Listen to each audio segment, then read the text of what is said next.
Time travel stories. సస్పెన్స్ను హారర్ను ఇష్టపడే ప్రేక్షకుల కోసం అరకులో ఉన్న రత్నమాల బంగ్లాకు టైం ట్రావెల్ చేద్దామా?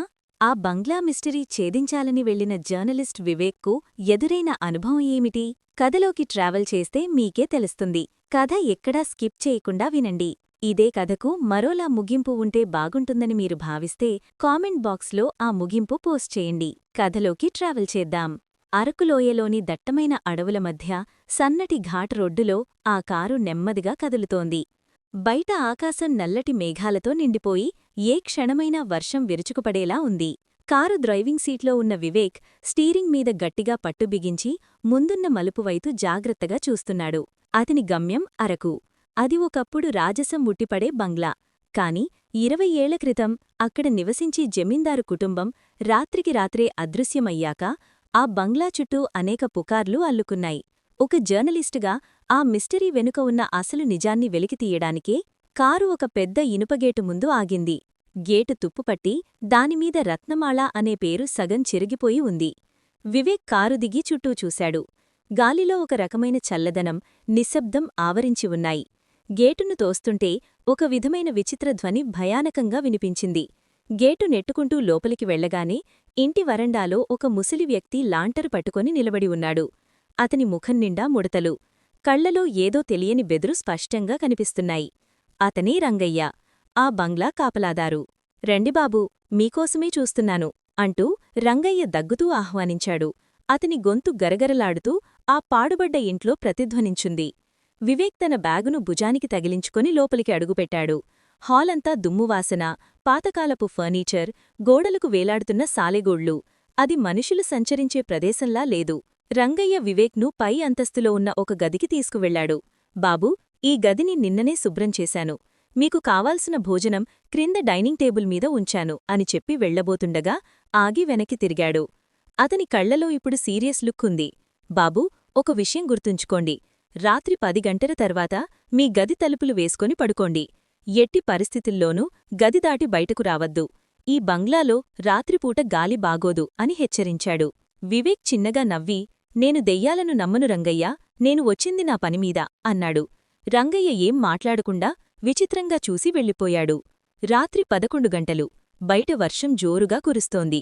కిటికీ రెక్కలు గాలికి కొట్టుకుంటూ శబ్దం చేస్తున్నాయి. ఆదిత్య తన ల్యాప్టాప్లో ఆ బంగ్లా చరిత్ర గురించి టైప్ చేసుకుంటున్నాడు. హఠాత్తుగా కరెంటు పోయింది. గదిలో చిమ్మచీకటి అలుముకుంది. ఆదిత్య తన ఫోన్ టార్చ్ ఆన్ చేశాడు. అంతా నిశ్శబ్దం. కాని ఆ నిశ్శబ్దాన్ని చీల్స్తూ బయట కారిడార్లో శబ్దం వినిపించింది. ఠక్ ఠక్ ఠక్. అది ఎవరో చెప్పులు వేసుకోకుండా నడుస్తున్న శబ్దం. ఆదిత్య గడియారం వంక చూశాడు. అర్ధరాత్రి 12 గంటలు. రంగయ్య ఇప్పుడేం చేస్తాడు అననుకుంటూ ఆదిత్య మెల్లగా లేచి గడి తలుపు దగ్గరకు వచ్చాడు. తలుపు కొద్దిగా తెరిచి టార్చ్ లైట్ బయటకు వేశాడు. కారిడార్లో ఎవరూ లేరు. కాని నేలమీద తడి పాదముద్రలు స్పష్టంగా కనిపిస్తున్నాయి. అవి మెట్ల దగ్గర్నుంచి మొదలయ్యి కారిడార్ చివరన ఎప్పుడూ మూసి ఉంచిన పాత స్టోర్ రూం వైపు వెళుతున్నాయి. అవి రంగయ్య పాదముద్రల్లా లేవు. అవి చాలా చిన్నగా, సున్నితంగా ఉన్నాయి. ఆదిత్య గుండెవేగం పెరిగింది. రంగయ్య హెచ్చరిక గుర్తొచ్చింది. కాని జర్నలిస్టు కుతూహలం ఆపుకోక టార్చ్ పట్టుకొని గది బయటకు అడుగుపెట్టాడు. ఆ అడుగులే అతన్ని ఒక భయంకరమైన నిజంవైపు నడిపిస్తాయని అతనికప్పుడు తెలియదు. వివేక్ టార్చ్ లైట్ వెలుతుర్లో ఆ తడి పాదముద్రలను అనుసరిస్తూ కారిడార్ చివరన ఉన్న స్టోర్ రూం తలుపు దగ్గరకు వచ్చాడు. పాదముద్రలు సరిగ్గా ఆ తలుపు దగ్గరే ఆగిపోయాయి. ఆదిత్య నెమ్మదిగా తలుపు గడియ పట్టుకుని తిప్పడానికి ప్రయత్నించాడు. అది గట్టిగా జామైపోయుంది. లోపల్నుంచి ఎటువంటి శబ్దం లేదు. అంతా నిశ్శబ్దం. అక్కడెవరూ అని గట్టిగా అరిచాడు. సమాధానం లేదు. ఆ రాత్రికి వెనక్కి తిరిగి తన గడిలోకి వచ్చేసినా ఆదిత్యాకు నిద్రపట్టలేదు. మరుసటి రోజు ఉదయం వర్షం తగ్గి మబ్బుల చాటనుండి సూర్యుడిప్పుడిప్పుడే బయటకు వస్తున్నాడు. ఆదిత్య హాల్లో కాఫీ తాగుతుండగా రంగయ్య వచ్చాడు. రంగయ్య, నిన్న రాత్రి ఎవరో స్టోర్ రూం వైపు నడుచుకుంటూ వెళ్లారు. నేలమీద తడి పాదముద్రలు కూడా ఉన్నాయి అని వివేక్ సూటిగా అడిగాడు. రంగయ్య ముఖంలో చిన్నపాటి తడబాటు కనిపించింది. కాని వెంటనే సర్దుకొని, అదా, ఈ పాడుబడ్డ ఇంట్లో పైకప్పు నుండి నీళ్లు కారుతుంటాయి బాబూ. రాత్రి గాలికి కిటికీలు తెరుచుకుని వర్షం నీళ్లు వచ్చి ఉంటాయి. మీకు భ్రమ కలిగి ఉంటుంది అని చెప్పి వేగంగా అక్కడ్నుంచి వెళ్ళిపోయాడు. రంగయ్య ఏదో దాస్తున్నాడని అర్థమైంది. మధ్యాహ్నం రంగయ్య సరుకులు తేవడానికి మార్కెట్టుకు వెళ్లాడు. ఇదే సరైన సమయమని వివేక్ తన అన్వేషణ మొదలుపెట్టాడు. ముందుగా హాల్లో ఉన్న పాత సామాన్లను పరిశీలించాడు. ఒక మూల దుమ్ముపట్టి ఉన్న ఒక పాత ఫోటో ఫ్రేమ్ వివేక్ కంటపడింది. దాన్ని చేతిలోకి తీసుకొని దుమ్ము తుడిచాడు. అందులో రాజసం ఉట్టిపడే జమీందారు, అతని భార్య సుమతి మరియు వారి 7 ఏళ్ల కూతురు ఉన్నారు. కాని ఆ ఫోటోలో జమీందారు పక్కన నిల్చున్న మరొక వ్యక్తి ముఖం మాత్రం సిగరెటు మచ్చలతో కాల్చేసి ఉంది. ఎవరీ వ్యక్తి? ఈ ముఖాన్ని ఎందుకు కాల్చేశారు? వివేక్ ఆలోచనలో పడ్డాడు. వెంటనే నిన్న రాత్రి శబ్దం వచ్చిన స్టోర్ రూమ్ దగ్గరికి వెళ్లాడు. జేబులో ఉన్న తన స్విస్ నైఫ్ ఉపయోగించి ఆ పాతదైన ఆ తాళాన్ని చాలాసేపు శ్రుమించి తెరిచాడు. తలుపు కీమంటూ తెరుచుకుంది. లోపల గాలి ఆడక ఉక్కపోతగా ఉంది. గదినిండా దుమ్ముపట్టిన పుస్తకాలు, విరిగిపోయిన ఫర్నీచరు ఉన్నాయి. ఆదిత్య ఆ గదిని క్షుణ్ణంగా పరిశీలిస్తుండగా మూలను ఉన్న ఒక పెద్ద చెక్క బీరువా వెనక గోడకు ఆనుకుని ఒక చిన్న అర కనిపించింది. అందులో తోలు బైండింగ్ చేసిన ఒక పుస్తకం ఉంది. అది జమీందారు భార్య సుమతి రాసిన డైరీ. వివేక్ ఆ డైరీని తెరచి చదవడం మొదలుపెట్టాడు. పేజీలు తిప్పుతుంటే ఆ కుటుంబం చివరి రోజుల్లో ఎంత భయంతో బతికిందో అర్థమైంది. తేదీ అక్టోబర్ 12, 2004. మా చుట్టూ ఉన్న మనుషులు మారుతున్నారు.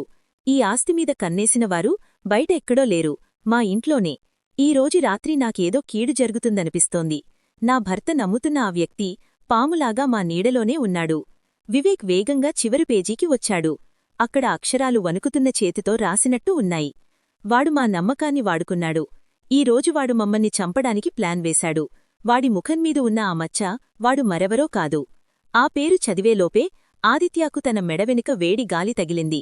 ఎవరో తన వెనుక నిలబడి శ్వాసం తీసుకుంటున్న శబ్దం. గదిలో వాతావరణం ఒక్కసారిగా చల్లబడిపోయింది. ఆదిత్య ఉలిక్కిపడి వెనక్కి తిరగబోయాడు. ఆఖరి పేజీ కూడా చదివించేశావా బాబూ? వెనుక నుండి వినిపించిన ఆ గంభీరమైన గొంతుకి వివేక్ గుండె ఒక్క క్షణం ఆగిపోయినంత పనయింది.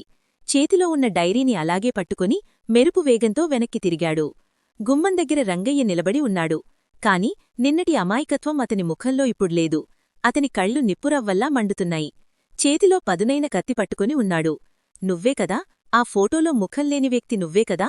వివేక్ గట్టిగా అడిగాడు, తన భయాన్ని బయటపడినీయకుండా. రంగయ్య వికటాట్హాసం చేశాడు.